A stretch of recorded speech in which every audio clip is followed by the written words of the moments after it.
Soekarno, dalam kesendirian, semangat perjuangan selalu menggelora di dadanya. Dia selalu duduk di bawah pohon dekat rumah pengasingannya, tak henti memikirkan Indonesia. Disinilah ide besar lahir tentang rumusan Pancasila sebagai ideologi negara. Pancasila tidak lahir sendiri, melewati proses panjang, dilandasi semangat perjuangan bangsa Indonesia. Sejarah perumusannya melewati 3 proses besar, sampai dinamakan Pancasila, yakni rumusan konsep Soekarno yang dibacakan pada sidang BPUPKI 1 Juni 1945, rumusan Panitia 9 yaitu Piagam Jakarta 22 Juni 1945, dan rumusan pembukaan Undang-Undang Dasar 1945 disahkan oleh PPKI 18 Agustus 1945. Rangkaian dokumen sejarah ini dimaknai sebagai proses kelahiran Pancasila. Sebagai ideologi bangsa, Pancasila mendapat banyak tantangan di era keterbukaan informasi. Kita harus merasakan semua nilai kebaikan yang terkandung di dalamnya. Karena Pancasila untuk Indonesia hari ini, esok, dan masa yang akan datang.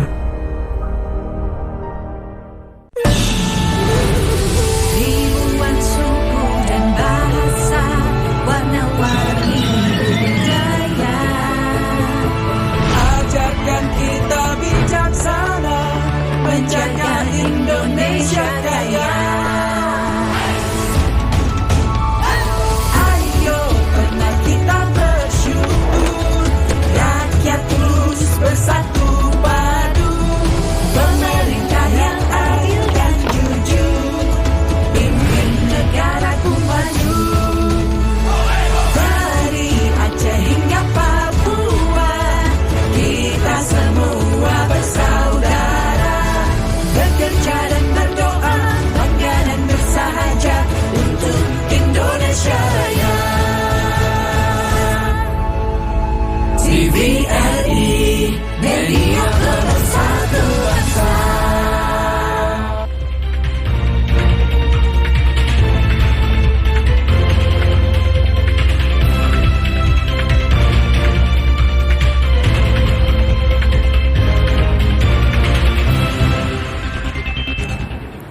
Selamat pagi saudara, saat ini Anda menyaksikan Klik Indonesia Pagi. Hari ini Minggu 2 Juli 2023, bersama saya Laura Luis. Dan saya Andin Wijaya. Saudara, sejumlah informasi akan kami hadirkan dalam Klik Indonesia Pagi berikut ini.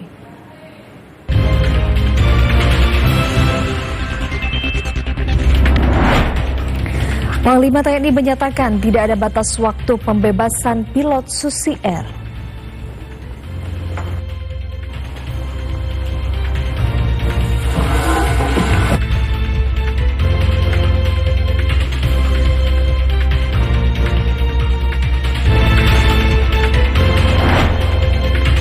Bareskrim Polri akan gelar perkara polemik pesantren Al Zaitun pada 4 Juli 2023.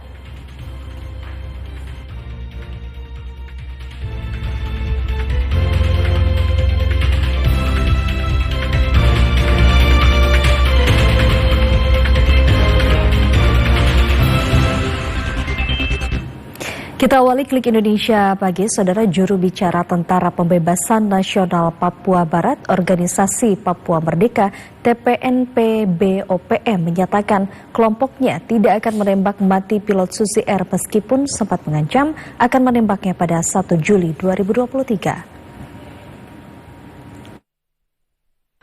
Kelompok separatis teroris Papua yang menyandera pilot Susi Air, Kapten Philip Mark Mertens, batal menembak pilot asal Selandia Baru itu sesuai ancamannya pada 1 Juli 2023. Tentara Pembebasan Nasional Papua Barat, Organisasi Papua Merdeka, TPNP-BOPM, masih mendesak agar pemerintah Indonesia berunding langsung dengan mereka perihal pembebasan Philip Mark Mertens. Juru bicara TPNP-BOPM, Sebi Sambo, menegaskan kelompoknya tidak akan menembak mati pilot tersebut. Sebi menyebut pimpinan TPNP-BOPM Egyanus Kogoya telah setuju untuk tidak menembak Kapten Philip.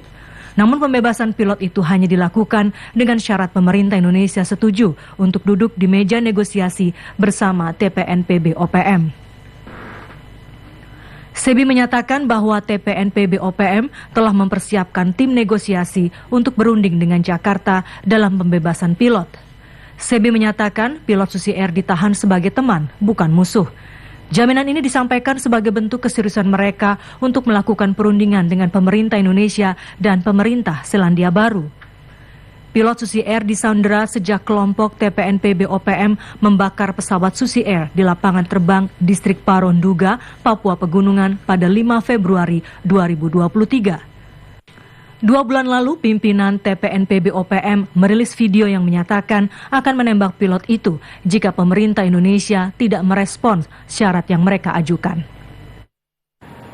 Panglima TNI Laksamana TNI Yudo Margono menyatakan tidak ada batas waktu untuk pembebasan pilot Susi Air, Kapten Philip Mark Martens, yang disandra kelompok kriminal bersenjata KKB Papua. Hal ini sebagai respons Panglima TNI terhadap ancaman KKB pimpinan Egyanus Kogoya yang akan menembak pilot Susi Air pada 1 Juli 2023. Panglima TNI Laksamana TNI Yudo Margono menyanggah 1 Juli 2023 merupakan tenggat waktu atau hari terakhir negosiasi antara pemerintah dan kelompok kriminal bersenjata. Hal ini sebagai respon Panglima TNI terhadap ancaman KKB pimpinan Egyanus Kogoya yang akan menembak pilot Susi Air Philip Mark Martens pada 1 Juli 2023. Panglima TNI menjelaskan tidak ada batas waktu yang ditentukan dalam proses negosiasi. Pemerintah akan terus berupaya membebaskan pilot Susi Air yang merupakan warga negara Selandia Baru. Panglima mengatakan tidak ada batas waktu negosiasi demi membebaskan Philip yang disandra sejak tanggal 7 Februari lalu. Ancaman KKB akan menembak Kapten Philip disampaikan Egyanus Kogoya lantaran negosiasi dengan pemerintah tak juga menemukan titik terang. Padahal Egyanus dan anggotanya sudah memberikan waktu kepada pemerintah untuk bernegosiasi. Egyanus Kogoya menyebut bahwa apabila KKB menembak Kapten Philip, maka yang bertanggung jawab adalah pemerintah Indonesia. Egyanus berpendapat Philip Mark Martens adalah karyawan Susi Air dan Susi Air merupakan perusahaan milik Indonesia. Ancaman penembakan pilot Susi Air dilontarkan KKB seusai kelompok bersenjata itu melakukan aksi pembakaran pesawat Susi Air di lapangan terbang Distrik Paro, Nduga pada hari yang sama. Sementara itu, Panglima TNI Laksamana TNI Yudo Margono memerintahkan Panglima Komando Gabungan Wilayah Pertahanan Pangkogap Wilhan III, Letnan Jenderal Agus Suhardi, agar bernegosiasi dengan kelompok kriminal bersenjata untuk membebaskan pilot Susi Air. Panglima TNI Laksamana TNI Yudo Margono memberikan tugas kepada Panglima Komando Gabungan Wilayah Pertahanan Pangkogap Wilhan III, Letnan Jenderal Agus Suhardi. Panglima TNI memerintahkan Pangkogap Wilhan III untuk bernegosiasi dengan kelompok kriminal bersenjata KKB Papua untuk membebaskan pilot Susi Air Philip Mark Martens. Perintah negosiasi ini disampaikan Panglima dalam merespon ultimatum KKB yang memberikan batas waktu negosiasi hingga 1 Juli 2023. Sebelumnya, KKB, pimpinan Egyanus Kogoya, melalui media sosial telah mengeluarkan ancaman akan menembak pilot Susi Air Philip Mark Martens. Philip akan ditembak KKB apabila negosiasi pembebasannya melewati batas waktu pada Sabtu Juli 2023. Panglima TNI menyatakan, pemerintah saat ini masih mengedepankan negosiasi yang dilakukan tokoh agama dan tokoh masyarakat setempat. Laksamana TNI Yudo Margono menyebutkan, pemerintah tidak menginginkan proses penyelesaian ini menggunakan jalur kekerasan. Panglima TNI menilai apabila perkara ini dilakukan dengan kekerasan senjata, maka akan berdampak pada masyarakat. Karena itu, pemerintah menempuh jalur negosiasi dengan mengedepankan tokoh agama dan tokoh masyarakat. Informasi lainnya, Saudara, Satuan Tugas Tindak Pidana Perdagangan Orang atau TPPO Polda Sulawesi Tengah telah mengamankan 5 orang tersangka yang merupakan jaringan perdagangan anak. Diketahui anak itu diperdagangkan dengan harga belasan juta rupiah di luar Sulawesi Tengah. Kepolisian daerah Sulawesi Tengah membongkar jaringan perdagangan bayi antar pulau berdasarkan laporan penculikan anak pada 31 Mei 2023. Kasus penjualan bayi terkuak saat seorang ibu melaporkan kehilangan anaknya. Namun setelah dilakukan penyelidikan, Polda Sulawesi Tengah mengungkap fakta sebenarnya atas kasus ini. Ternyata sang ibulah yang tega menjual anaknya sendiri pada wanita lain seharga 12 juta rupiah. Penyidik kemudian membentuk 3 tim untuk menangkap para pelaku dan menyelamatkan bayi tersebut dengan melakukan pengembangan di 2 daerah dan bekerja sama dengan Kepolisian Daerah Jawa Tengah dan Bangka Belitung. Hasil pemeriksaan di Bangka Belitung ditemukan bayi tersebut berada di tangan seorang perempuan berinisial Y. Dari hasil penyidikan Polda Sulawesi Tengah, telah menetapkan 6 orang tersangka hasil penangkapan di Bekasi dan pengembangan di Bangka Belitung.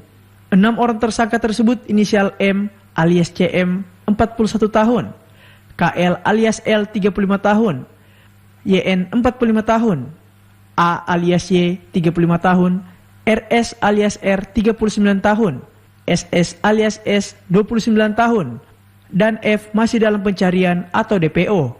Berdasarkan pemeriksaan sementara, para tersangka memperoleh uang hingga 25 juta rupiah yang dibagi-bagi dari hasil perdagangan bayi tersebut. Rian Saputra, TVRI Sulawesi Tengah melaporkan. Kapolri Jenderal Polisi Listio Sigit Prabowo berjanji meningkatkan upaya pemberantasan kejahatan transnasional untuk setahun mendatang. Salah satunya dengan meningkatkan pengawasan serta melakukan pemberantasan tindak pidana perdagangan orang. Kapolri Jenderal Polisi Listio Sigit Prabowo mengatakan, selama setahun belakang Polri telah membentuk Satgas Tindak Pidana Perdagangan Orang atau TPPO. Hal tersebut disampaikan Listio saat berpidato dalam upacara HUT Bayangkara ke-77 di Stadion Gelora Bung Karno, Jakarta. Hasil kerja Satgas ini adalah penetapan 642 tersangka TPPO dan penyelamatan 1.826 korban selama setahun terakhir. Pemberantasan TPPO dilakukan dari hulu ke hilir.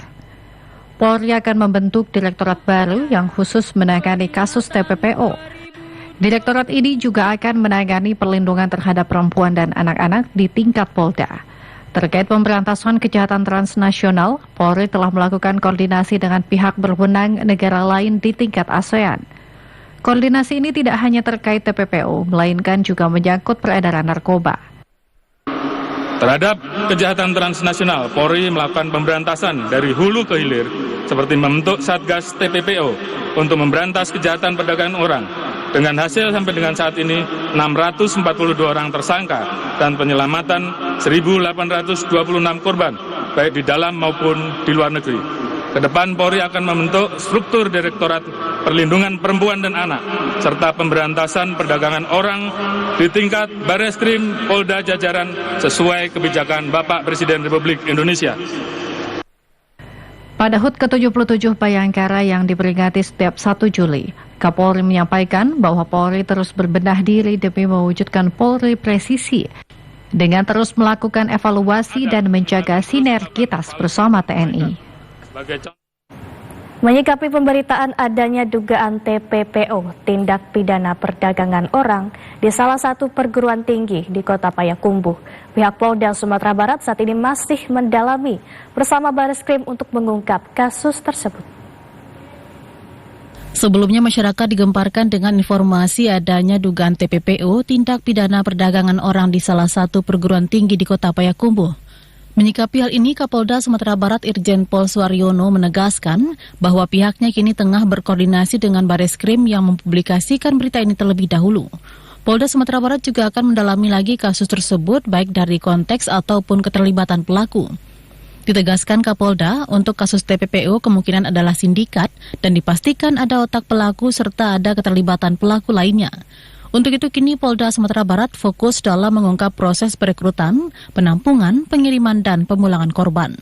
Kemarin sudah diekspos. Kami memang sedang mendalami bersama Bareskrim karena itu ekspos awal kan juga dari Bareskrim, bukan dari Polda atau dari Polres, tapi menunjuk Sumatera Barat sehingga perlu kami koordinasi dulu dengan Bareskrim atau siapa yang memberikan informasi itu sehingga tadi malam dari kemarin saat informasi itu muncul, kami perintahkan Dirkrim dan juga Polres setempat yang terkait untuk berkoordinasi dengan Bareskrim, Mabes Polri, sehingga terjadi klarifikasi yang akurat terhadap isu yang berkembang. Saya khawatir nanti belum bisa dibuktikan atau belum ada bukti permulaan yang cukup dan lain sebagainya.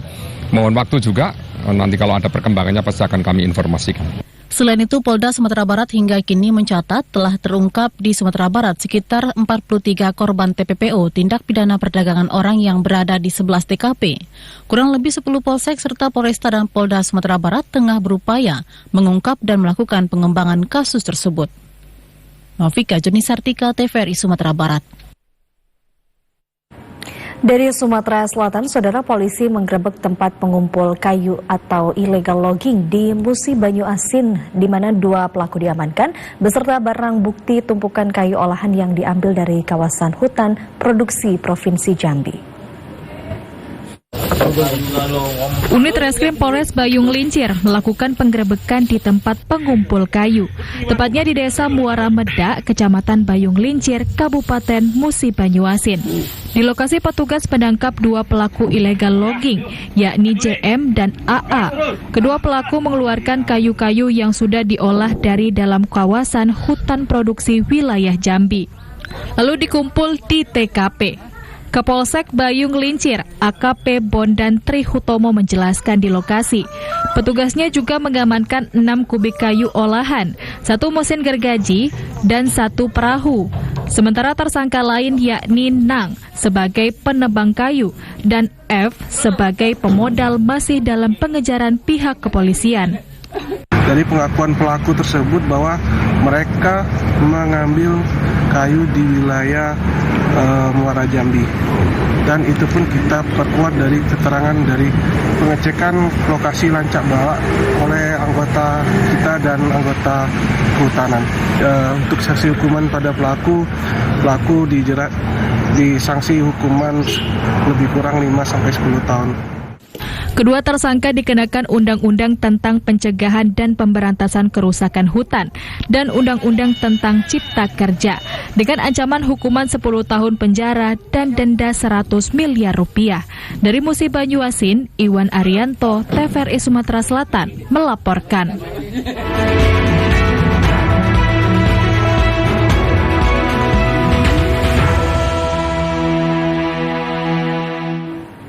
Kita beralih ke informasi seputar pemilu, saudara. Badan Pengawas Pemilu Bawaslu RI memprotes soal pemutakhiran data pemilih tetap atau DPT. Bawaslu mendapat laporan bahwa KPU dalam menetapkan DPT tidak menggunakan data dari hasil pemutakhiran data pemilih atau mutarlih. Ketua Bawaslu RI Rahmat Bagja menyatakan jajaran pengawas di segala tingkatan menemukan masalah pemutakhiran data pemilih atau mutarlih.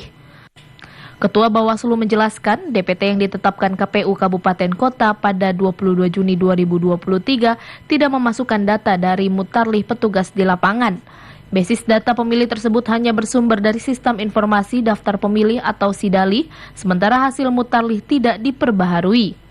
Rahmat Bagja menilai SIDALI merupakan alat bantu untuk penyusunan data pemilih dan tidak bisa dijadikan basis data penetapan DPT. Oleh karena itu, Ketua Bawaslu meminta kepada KPU untuk memberikan penjelasan rinci terkait data yang digunakan dalam menetapkan DPT pada pemilu serentak 2024. Penjelasan rinci data DPT tersebut harus sudah diberikan ke Bawaslu sebelum penetapan daftar pemilih tetap oleh KPU RI pada Minggu 2 Juli 2023. Sebelumnya, Koordinator Divisi Data dan Informasi KPU RI, Betty Epsilon Idrus, mengonfirmasi bahwa tahapan penetapan DPT ini mengikuti lini masa yang telah diatur dalam Peraturan KPU Nomor 7 Tahun 2023. Betty menyampaikan masyarakat dapat terus mengecek secara daring sudah terdaftar atau belum sebagai pemilih di Pemilu 2024. Pengecekan itu dapat dilakukan melalui situs cekdptonline.go.id.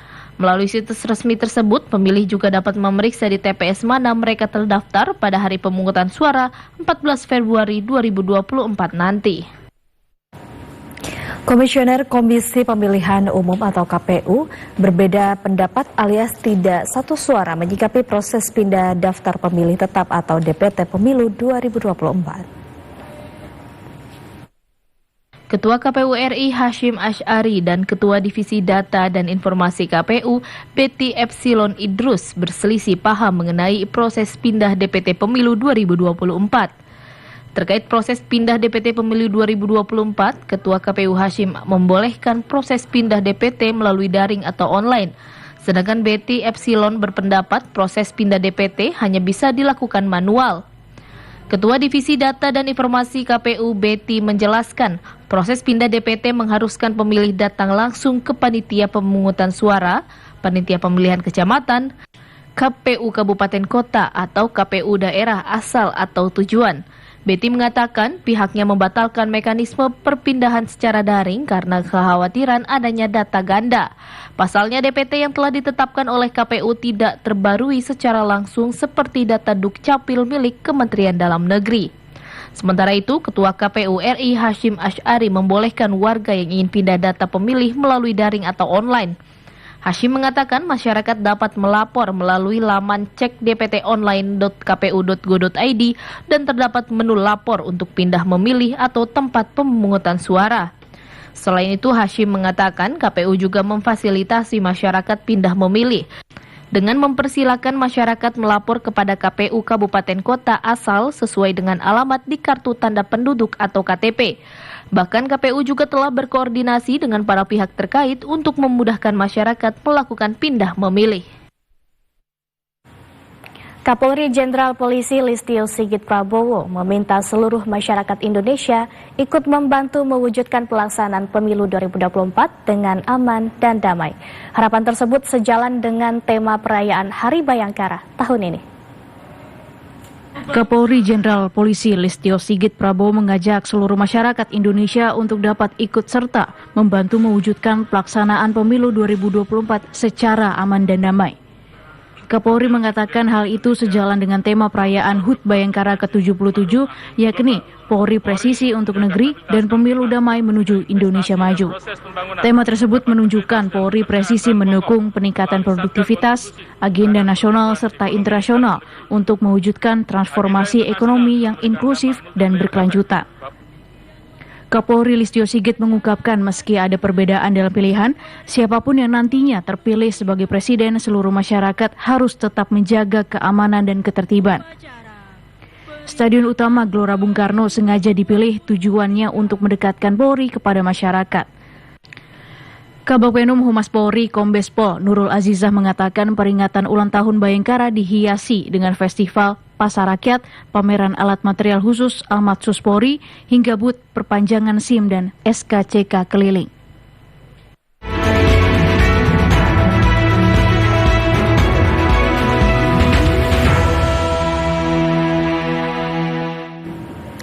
Saudara, prihatin dengan kondisi anak-anak yang tidak memiliki tempat belajar mengaji, seorang polisi berpangkat Bintara Senior di Bangkalan, Madura, Jawa Timur dengan sukarela menjadi guru ngaji bagi anak-anak di lingkungan sekitarnya. Aktivitas sosial ini dijalaninya setiap usai berdinas sejak 3 tahun lalu.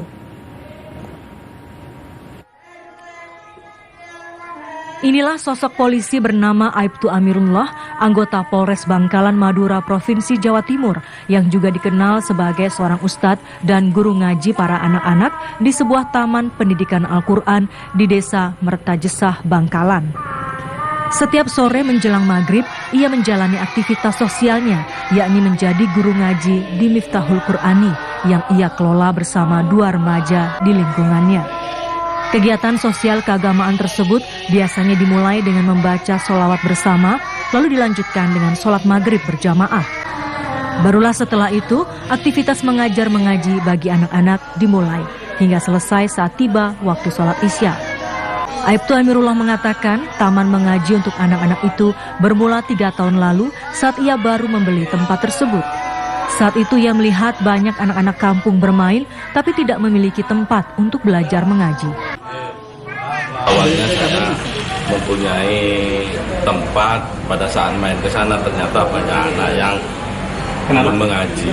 Jadi akhirnya saya terbawa ke sana, kasihan kenapa sih masih ada anak kecil-kecil yang belum mengaji.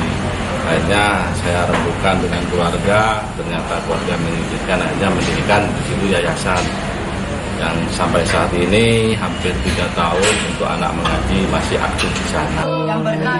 Aibtu Amirullah berharap anak-anak ini akan menularkan kemampuan membaca Al-Qur'annya kelak kepada orang lain agar menjadi amal atau pahala jariah sebagaimana dalam ajaran agama Islam. Dari Bangkalan, Husein Al-Kathiri, TVRI Jawa Timur melaporkan. Sejumlah informasi penting lainnya akan kami hadirkan usai jeda berikut ini. Tetaplah bersama kami.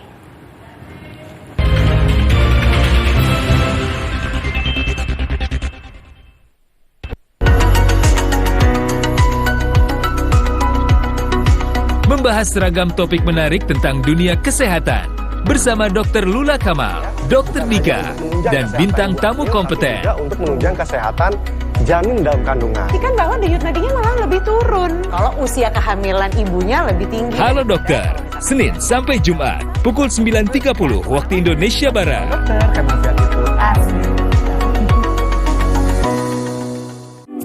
Rumah Musik Indonesia. Mohon sayang bantu aku. Performance keren. Jatuh jauh dalamnya cintamu. Kereta kita. Bintang tamu ternama. Tiba di Jatinegara kita akan berpisah. Suguhan karya terbaik diselingi segmen seru dan menarik. Baik saja. Rumah Musik Indonesia setiap minggu pukul 19.30 waktu Indonesia Barat.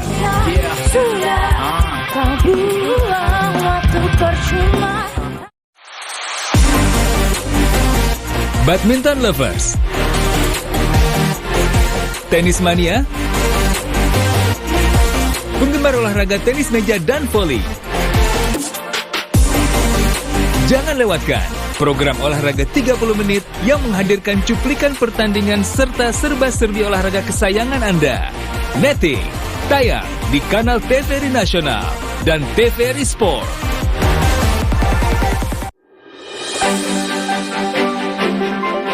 Pesta demokrasi akan menentukan siapa pemimpin pilihan rakyat.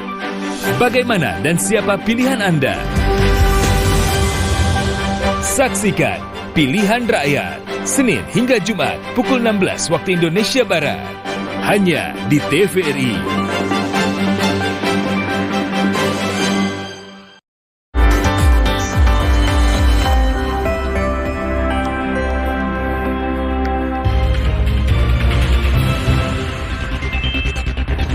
Kami ucapkan selamat pagi bagi Anda yang baru saja bergabung bersama kami di Klik Indonesia Pagi. Hujan lebat yang mengguyur Subulus Salam membuat Sungai Lai Suraya di Kecamatan Simpang Kiri meluap dan menyebabkan ruas jalan nasional terendam dan melumpuhkan arus lalu lintas. Banjir merendam badan jalan nasional penghubung Aceh hingga Medan, Sumatera Utara di kota Sumbulus Salam. Banjir yang disebabkan meluapnya Sungai Lai Suraya pasca diguyur hujan lebat itu menyebabkan arus lalu lintas di ruas jalan nasional itu sempat lumpuh total. Sejumlah kendaraan yang hendak melintas terpaksa putar arah, sementara sisanya terpaksa menunggu ketinggian air di badan jalan nasional itu surut. Saat ini arus lalu lintas di jalan nasional yang sempat lumpuh itu berangsur normal dan kendaraan dapat kembali melintas.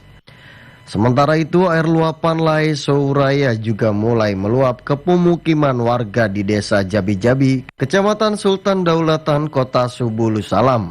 Warga mulai melakukan persiapan guna mengantisipasi banjir di desa itu. Dari Aceh Singkil, Jakartawan Adi Nugraha, TVRI melaporkan. Beralih ke sorotan lain, Saudara, Badan Reserse Kriminal Polri akan memanggil pimpinan Pondok Pesantren Al-Zaitun Panji Gumilang pada Senin 3 Juli 2023. Pimpinan Pondok Pesantren Al-Zaitun itu akan dimintai klarifikasi atas kasus dugaan penistaan agama. Kepala Badan Reserse Kriminal Polri, Komjen Polisi Agus Andrianto menyatakan pihaknya akan meminta klarifikasi dari pihak Pondok Pesantren Al-Zaitun di Indramayu, Jawa Barat pekan depan. Pihak yang akan diklarifikasi termasuk petinggi Pondok Pesantren Al-Zaitun Panji Gumilang. Kabarreskrim menyatakan jika Panji tidak hadir dalam pemanggilan tersebut, pihak Direktorat Tindak Pidana Umum atau Ditipidum Barreskrim akan menggelar perkara kasus tersebut. Nantinya dari hasil gelar perkara, polisi akan menentukan kasus tersebut bisa ditingkatkan ke tahap penyidikan atau tidak. Hingga saat ini polisi telah memeriksa 3 saksi pada 27 Juni 2023 lalu. Saksi itu dari pihak pelapor Forum Advokat Pembela Pancasila atau FAPP. Dalam pelaporan ke Barreskrim Polri, saksi membawa sejumlah alat bukti. Salah satunya hasil tangkap layar dari media sosial untuk melaporkan pimpinan Pondok Pesantren Al Zaitun di Indramayu Panji Gumilang. Sementara itu, Menko Polhukam Mahfud MD meminta Polri untuk menindak tegas soal kontroversi Pondok Pesantren Al Zaitun. Menko Polhukam meyakinkan proses hukum harus dilakukan sesegera mungkin. Saat ini pihaknya akan melakukan evaluasi secara administratif terhadap Pondok Pesantren tersebut. Sementara itu, Polri akan melakukan gelar perkara kasus dugaan penistaan agama terkait Pondok Pesantren Al Zaitun di Indramayu, Jawa Barat pada Selasa 4 Juli 2023. Barreskrim Polri akan menentukan kasus dugaan penistaan agama di Pondok Pesantren Al Zaitun yang melibatkan pemilik Panji Gumilang pada Selasa 4 Juli 2023. Kepala Badan Reserse Kriminal Polri, Komjen Polisi Agus Andrianto menyatakan gelar perkara akan dilakukan oleh penyidik Direktorat Tindak Pidana Umum Barreskrim Polri. Kabarreskrim menjelaskan gelar perkara akan dilakukan jika petinggi Al Zaitun Panji Gumilang tidak hadir untuk diklarifikasi terkait pernyataan-pernyataan yang diduga telah menistakan agama. Gelar perkara juga dilakukan untuk menentukan ada tidaknya unsur pidana dalam kasus tersebut. Akan melakukan gelar perkara, ya mudah-mudahan dari hasil gelar perkara tersebut, apakah perkara tersebut bisa naik ke penyidikan atau tidak, mudah-mudahan nanti diputuskan Selasa. Pemanggilan terhadap Panji Gumilang, Pak ya? Klarifikasi. Sebelumnya Polri menyatakan pihaknya masih menelusuri unsur pidana terkait aktivitas di Pondok Pesantren Al Zaitun. Karo Penmas Divisi Humas Polri, Brigjen Polisi Ahmad Ramadan menyatakan pihaknya perlu mengecek langsung ke Pondok Pesantren Al Zaitun untuk mendalami apakah ada pelanggaran pidana yang dilakukan oleh pondok pesantren tersebut yang dipimpin Panji Gumilang. Beralih ke informasi lain, Saudara, Dewan Pengawas Komisi Pemberantasan Korupsi memeriksa 10 orang saksi terkait kasus dugaan pungutan liar di rumah tahanan KPK. Pemeriksaan terhadap saksi akan dilakukan pada awal pekan depan. Dewan Pengawas Komisi Pemberantasan Korupsi memeriksa 10 orang sebagai saksi untuk dimintai klarifikasi terkait kasus dugaan pungutan liar senilai 4 miliar rupiah di rumah tahanan KPK. Anggota Dewas KPK, Albertina Ho menyatakan, proses pemeriksaan terhadap 10 orang saksi terkait pungli tengah berjalan dan akan dilakukan awal pekan depan. KPK telah melakukan pemeriksaan terhadap 15 pegawai internal dan eksternal KPK untuk dimintai keterangan terkait dugaan pelanggaran disiplin kepegawaian. Kasus pungli di rutan KPK terjadi pada periode Desember 2021 hingga Maret 2022. Kasus ini ditemukan di rutan KPK yang berada di Gedung Merah Putih KPK, Jakarta. Berdasarkan hasil temuan sementara, jumlah pungli di dalam rutan KPK terkumpul selama 4 bulan senilai 4 miliar rupiah. Dewas KPK menyebut nilai pungli di rutan KPK ini kemungkinan akan bertambah. PLT Deputi Penindakan dan Eksekusi KPK, Asep Guntur menyebut, selain Dewas KPK, KPK juga akan menangani kasus pungli di rutan KPK dan tidak terbatas pada temuan Dewas KPK. KPK telah mencopot puluhan pegawai yang diduga terlibat dalam kasus pungutan liar di dalam rutan KPK. Dewan Pengawas Komisi Pemberantasan Korupsi memastikan tidak akan melindungi siapapun yang terlibat dalam pungutan liar di rutan KPK. Dewas KPK akan mengungkap kasus pungutan liar di rutan KPK secara transparan. Dewan Pengawas KPK telah memeriksa 15 pegawai KPK, baik dari internal maupun eksternal untuk mendalami pungutan liar di rumah tahanan yang dikelolanya. Namun KPK tidak membeberkan identitas pihak yang telah diperiksa. Anggota Dewas KPK Albertina Ho melalui keterangan tertulis pada Sabtu mengungkapkan, jumlah saksi yang dimintai keterangan baik dari dalam maupun luar KPK sudah lebih dari 10 orang dan proses pengusutan kasus itu masih berlangsung. Dewas KPK juga memastikan tidak akan melindungi siapapun yang terlibat dalam kasus pungli di rutan KPK. Dewas KPK menegaskan akan terus mengusut kasus pungli di rutan KPK secara transparan. Wakil Ketua KPK Nurul Gufron menyatakan, tindakan koruptif kasus pungli di dalam rutan diduga berupa suap, gratifikasi, dan pemerasan terhadap tahanan KPK untuk mendapatkan keringanan dan mengizinkan penggunaan handphone di dalam rutan jika tahanan memberikan uang kepada petugas. Wakil Ketua KPK menyebut pungutan liar di dalam rutan KPK terjadi sudah lama, namun kasus ini baru terungkap karena para tahanan tidak ada yang melapor ke pihak KPK. Saudara, Idul Adha merupakan momen untuk berbagi pada sesama. Dewan Pimpinan Nasional Sentral Organisasi Karyawan Swadiri Indonesia, Depinasoksi, turut menyebar daging hewan kurban sebagai bentuk kepedulian kepada masyarakat yang membutuhkan. Sebanyak 10 ekor sapi dan 5 ekor kambing sumbangan dari Ketua Umum Depinasoksi Ahmad Nur Supit, Sekjen Depinasoksi M. Misbahun, dan sumbangsih beberapa pengurus Depinasoksi. Sekjen Depinasoksi M. Misbahun mewakili Ketua Umum Depinasoksi yang sedang berada di Tanah Suci melaksanakan ibadah haji menjelaskan bahwa Depinasoksi sebagai ormas yang berbasis kader dan anggota dalam rangka merayakan bulan berbagi ini melaksanakan pemotongan hewan kurban. Lebih jauh, Sekjen Depinasoksi menerangkan bahwa makna dari berkurban yakni hikmah vertikal dan horizontal. Vertikal karena ibadah kurban bertujuan untuk mendekatkan diri kepada Allah Subhanahu wa Ta'ala, dan horizontal adalah untuk merekatkan solidaritas sosial dengan sesama masyarakat.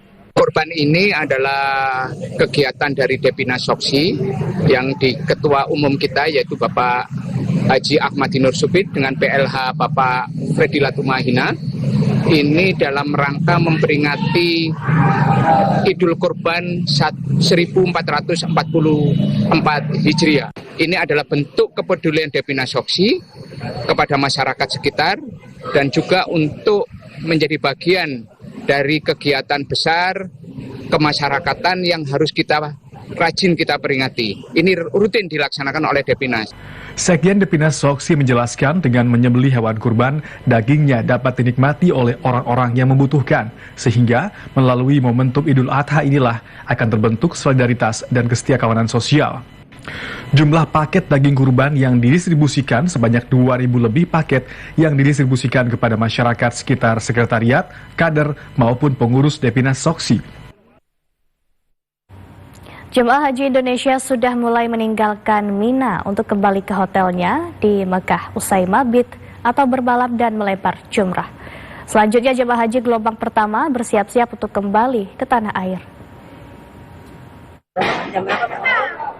Kepala Daerah Kerja Daker Bandara Panitia Penyelenggara Ibadah Haji PPIH Arab Saudi, Haryanto, mengatakan jemaah haji gelombang pertama akan dipulangkan ke tanah air mulai 4 Juli 2023. Kloter pertama yang akan kembali ke tanah air yakni dari embarkasi Batam. Mereka akan terbang dari Bandara Internasional King Abdul Aziz Jeddah pada pukul 00.05 waktu Arab Saudi. Selanjutnya, menyusul jemaah haji dari embarkasi Jakarta Pondok Gede, kloter 1 terbang pukul 00.10 waktu Arab Saudi. Haryanto mengingatkan jemaah haji untuk tidak membawa barang berlebihan karena akan diperiksa di imigrasi oleh petugas maskapai penerbangan.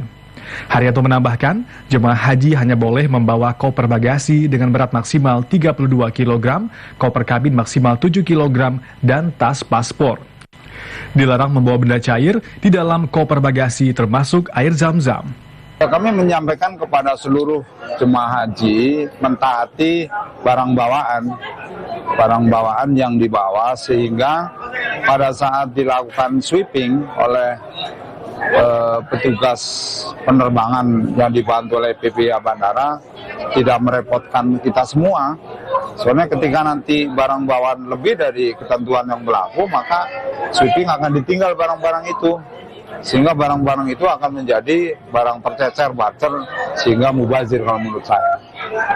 Jadi bawalah barang bawaan sesuai dengan ketentuan yang berlaku. Untuk air zam-zam, setiap jemaah haji akan mendapatkan 5 liter yang diberikan setelah tiba di tanah air. Dari Mekah, Arab Saudi, Eva Zulia melaporkan untuk TVRI.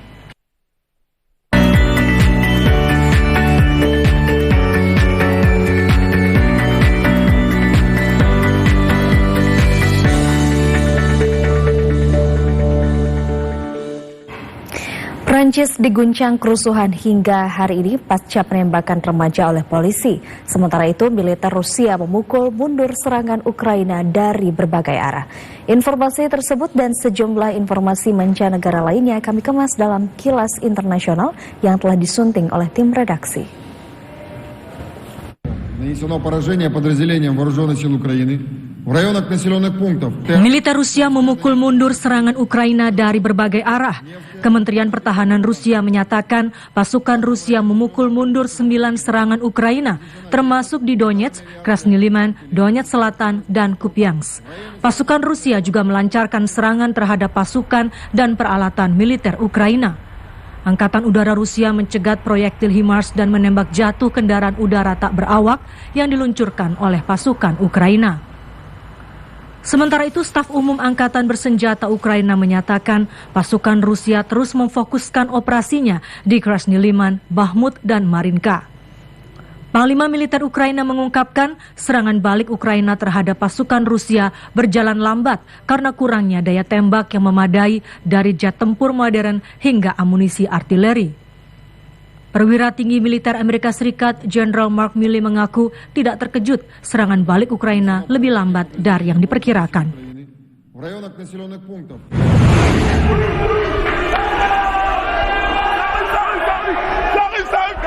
Prancis diguncang kerusuhan hingga hari ini ketika Nahel, remaja 17 tahun yang tewas ditembak polisi, akan dimakamkan. Pemerintah mengerahkan 45.000 personil polisi dan kendaraan lapis baja untuk mengatasi krisis terburuk kepemimpinan Presiden Emmanuel Macron sejak protes rompi kuning. Kementerian Dalam Negeri Prancis menyatakan 994 orang telah ditangkap dalam kerusuhan yang ia sebut di Twitter intensitasnya lebih rendah. Nahel, remaja keturunan Aljazair dan Maroko berusia 17 tahun, ditembak saat lalu lintas berhenti pada Selasa lalu di pinggiran ibu kota Prancis, Nanterre. Saksi mata menuturkan pemakaman terhadap Nahel akan diadakan pada Sabtu waktu setempat. Jalan menuju rumah duka dan pemakaman akan ditutup. Kematian Nahel yang terekam dalam video telah memicu kembali keluhan warga tentang kekerasan dan rasisme oleh polisi. Namun Presiden Macron membantah ada rasisme sistemik di lembaga penegak hukum Prancis. Massa yang marah membakar berbagai bangunan dan kendaraan. Kerusuhan telah menyebar ke seluruh negeri, termasuk ke kota-kota seperti Marseille, Lyon, Toulouse, Strasbourg, dan Lille.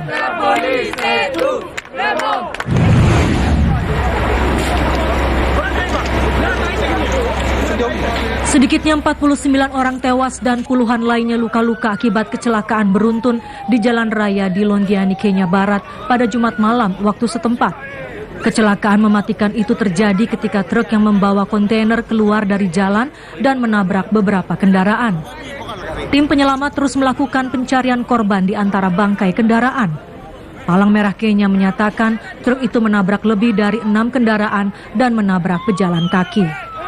Tahun lalu, 34 orang tewas di Kenya Tengah ketika bus yang mereka tumpangi membelok dari jembatan dan jatuh ke lembah sungai.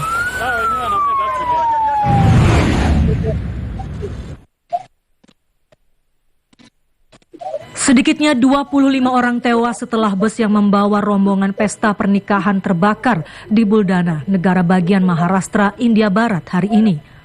Bus terbakar setelah mengalami kecelakaan di jalan tol Samrudi Mahamar. Polisi meyakini bus tersebut mengalami kecelakaan akibat terdampak hujan deras pada Sabtu dini hari sekitar pukul 2 waktu setempat. Kecelakaan terjadi saat bus berada dalam perjalanan dari Yavatmal ke Pune. Kebakaran berasal dari tangki diesel bus. Menteri Pembangunan Pedesaan Giris Mahajan menyatakan sopir dan kondektur bus ditahan untuk diinterogasi.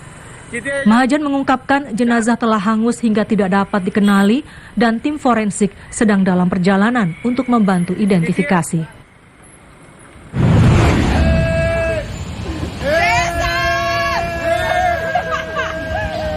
Seorang bocah laki-laki selamat setelah jatuh dari ketinggian akibat tali kekangnya putus saat meluncur melintasi zipline di taman hiburan di Meksiko. Dalam video terlihat seorang dewasa menemani anak tersebut sebelum mereka berhenti sejenak di zipline. Anak laki-laki itu kemudian terlihat turun dari wahana taman hiburan saat seorang wanita terdengar berteriak. Media melaporkan bocah itu jatuh sekitar 12 meter ke dalam danau, tetapi selamat tanpa cedera setelah seorang pengawas menyelam untuk menyelamatkannya. Akibat insiden itu, semua atraksi di taman hiburan itu ditangguhkan sementara untuk evaluasi. Robot canggih humanoid mampu menampilkan aksinya sebagai konduktor atau dirijen pertunjukan musik orkestra di Seoul, Korea Selatan. Pertunjukan musik orkestra itu membuktikan bahwa robot dan manusia dapat hidup berdampingan dan saling melengkapi, bukan saling menggantikan. Robot android Ever6 mengambil alih podium konduktor atau dirigen dan memimpin pertunjukan musik orkestra yang digelar di Seoul, Korea Selatan. Robot bertangan dua yang dirancang oleh Institut Teknologi Industri Korea itu menampilkan aksi perdananya di Teater Nasional Korea dengan memimpin para musisi di orkestra nasional negara tersebut. Robot dengan wajah humanoid itu mengawali penampilannya dengan membungkuk memberi hormat kepada penonton. Ia kemudian mulai mengayunkan tangannya dan mengatur tempo pertunjukan orkestra. Choi So-yeol, seorang dirigen yang memimpin orkestra itu bersama robot tersebut mengatakan, gerakan robot itu sangatlah detail dan jauh lebih baik dari yang ia bayangkan sebelumnya. Terlebih, robot android Ever6 itu sesungguhnya memiliki kelemahan krusial, yaitu tidak bisa mendengar. Sementara itu, Lee Yeon-ju, seorang penonton yang mempelajari musik tradisional Korea mengatakan, gerakan robot itu masih kurang sempurna dalam menjaga ritme dan harmonisasi orkestra. Robot humanoid itu menjadi dirigen dan memimpin orkestra 3 dari 5 bagian yang disuguhkan pada pertunjukan musik itu, termasuk 1 di antaranya yang dipandunya bersama dirigen Choi So-yeol. Choi mengakui bahwa persembahan musik orkestra malam itu menunjukkan bahwa robot dan manusia dapat hidup berdampingan dan saling melengkapi, bukan saling menggantikan.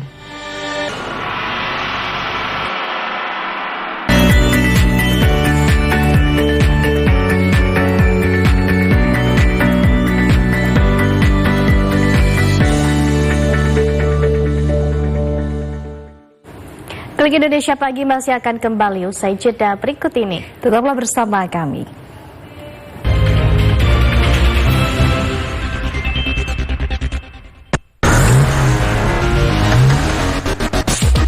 Otomania, jangan lewatkan program yang menyajikan beragam informasi otomotif dalam negeri. Otoscreen, tayang 30 menit, hadir dengan sajian dan ulasan yang menarik. Saksikan Otoscreen di kanal TVRI Nasional dan TVRI Sport.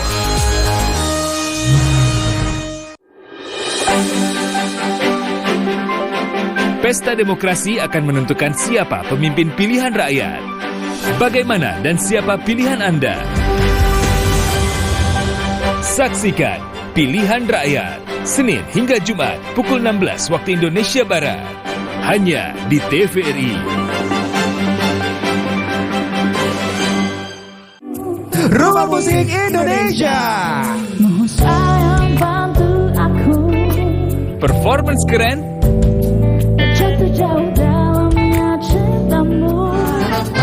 Kereta kita bintang tamu ternama, tiba di Jatinegara kita akan berpisah. suguhan karya terbaik diselingi segmen seru dan menarik. Baik saja. Rumah Musik Indonesia setiap minggu pukul 19.30 waktu Indonesia Barat.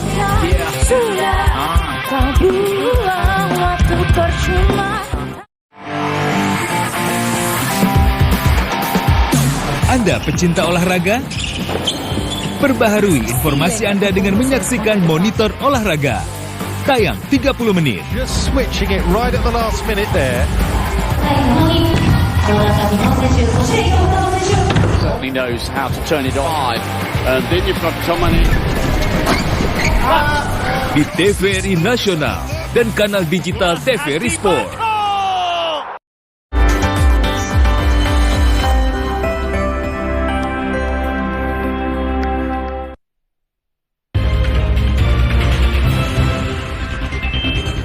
Selamat pagi, terima kasih Anda masih bersama kami di Klik Indonesia Pagi.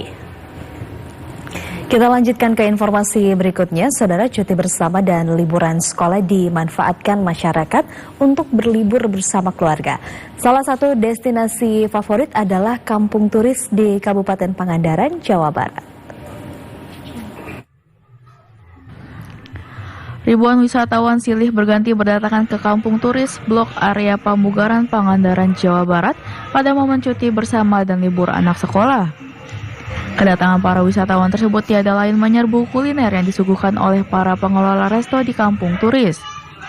Salah seorang pengelola resto Pamugaran Lounge, Pupung, mengatakan di kampung turis disediakan berbagai aneka kuliner, mulai dari kuliner khas Pangandaran, kuliner Nusantara, seafood, hingga kuliner mancanegara. Selain itu, kuliner yang disuguhkan tersebut memiliki rasa yang khas dan harga pun sangat terjangkau oleh para wisatawan yang berkunjung.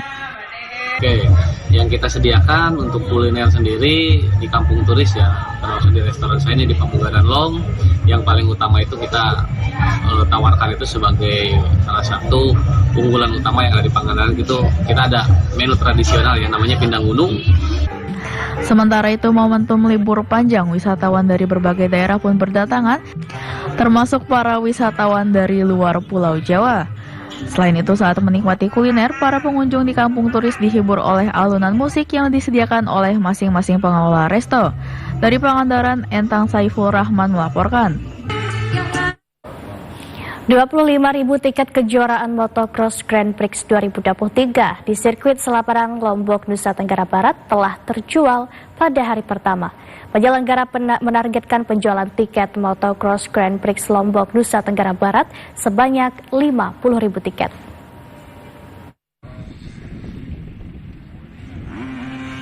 Kejuaraan motocross Grand Prix 2023 di sirkuit Selaparang, Lombok, Nusa Tenggara Barat berlangsung pada Sabtu 1 Juli. Penyelenggara menargetkan penjualan tiket kejuaraan dunia motocross Grand Prix 2023 di Lombok, Nusa Tenggara Barat sebanyak 50.000 tiket. Hari pertama penyelenggaraan motocross Grand Prix, tiket yang terjual sebanyak 25.000 tiket. Penyelenggara optimis dapat mencapai target 50.000 penonton saat final motocross Grand Prix berlangsung pada Minggu 2 Juli besok.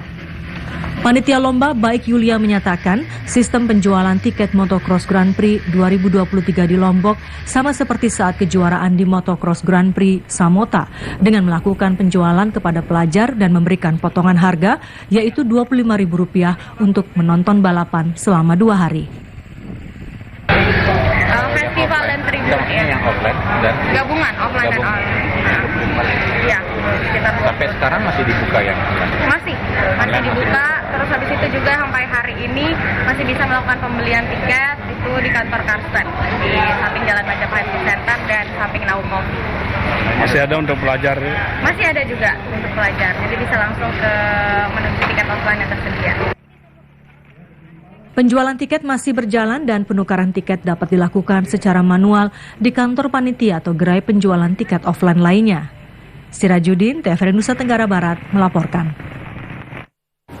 Dinas Pariwisata Provinsi Nusa Tenggara Barat menyiapkan penginapan terbaik untuk kru dan pembalap motocross Grand Prix 2023. Para pembalap dan kru juga disajikan makanan khas Nusantara.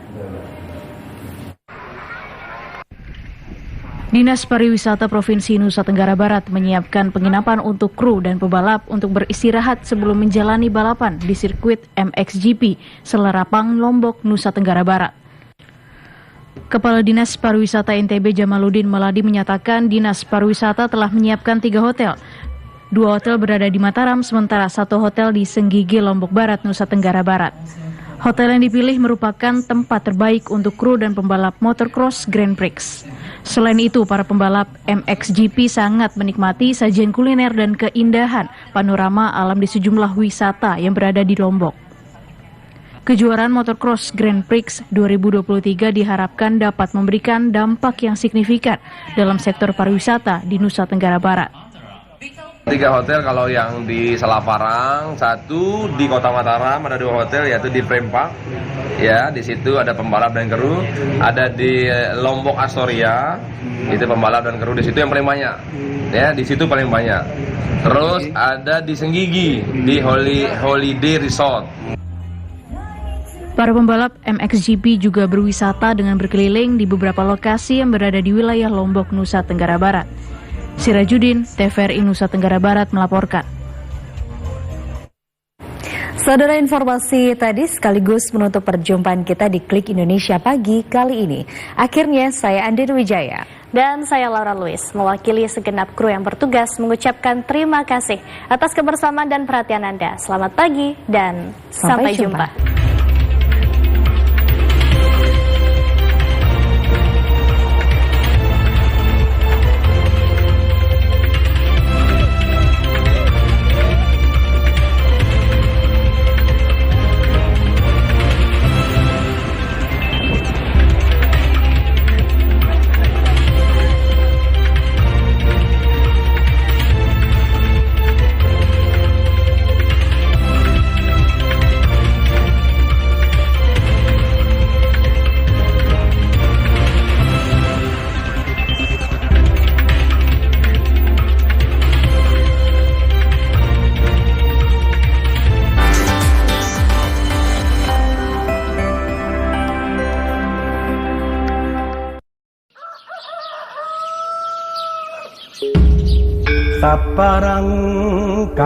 Peradaban bangsa Indonesia tidak lepas dari nilai-nilai tradisi dan budaya yang terjaga hingga kini.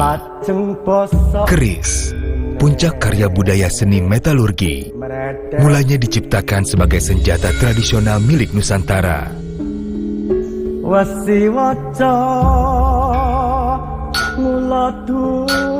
Keris, syarat makna dan nilai yang senantiasa hadir dalam setiap fase daur hidup. Lipatan besi yang ditempa hingga membentuk lekukan yang eksotik, kuat, tajam, nan indah. Dan bukan semata berkelok-kelok, namun sebagai perwujudan ruang kosmis sembahyang. Bilah dan gonjonya menunjukkan rasa mendalam hubungan antar manusia dengan Tuhan. Kanggene marang Progusti. UNESCO resmi menobatkan keris sebagai warisan budaya tak benda pada November 2005. Keris, mahakarya budaya warisan dunia. TVRI turut serta melestarikan kekayaan budaya bangsa.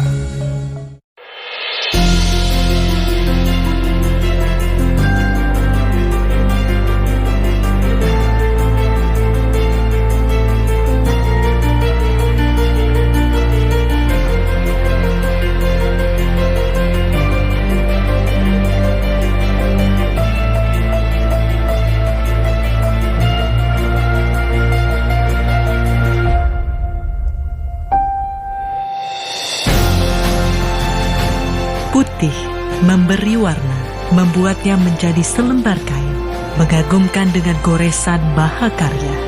Kami menyebutnya tapis, kerajinan yang berakar dari budaya Lampung dan menjadi warisan para leluhur.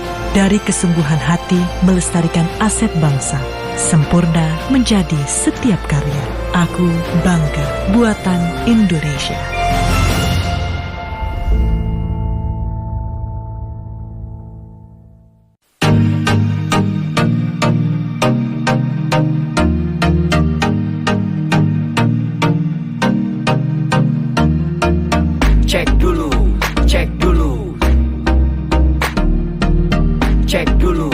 Cek dulu.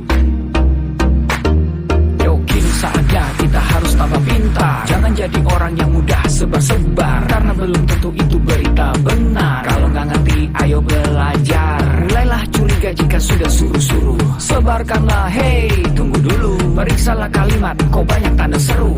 Banyak huruf besar, mata gue jadi ngilu. Coba dicari beritanya dulu, mendingan begitu daripada keliru. Apa untungnya sebar kabar palsu daripada nanti kamu yang malu. Cek dulu, daripada nanti kamu yang malu. Cek dulu, siapa tahu hoax. Yup. Hello,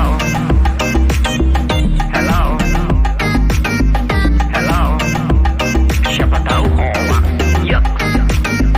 Hello,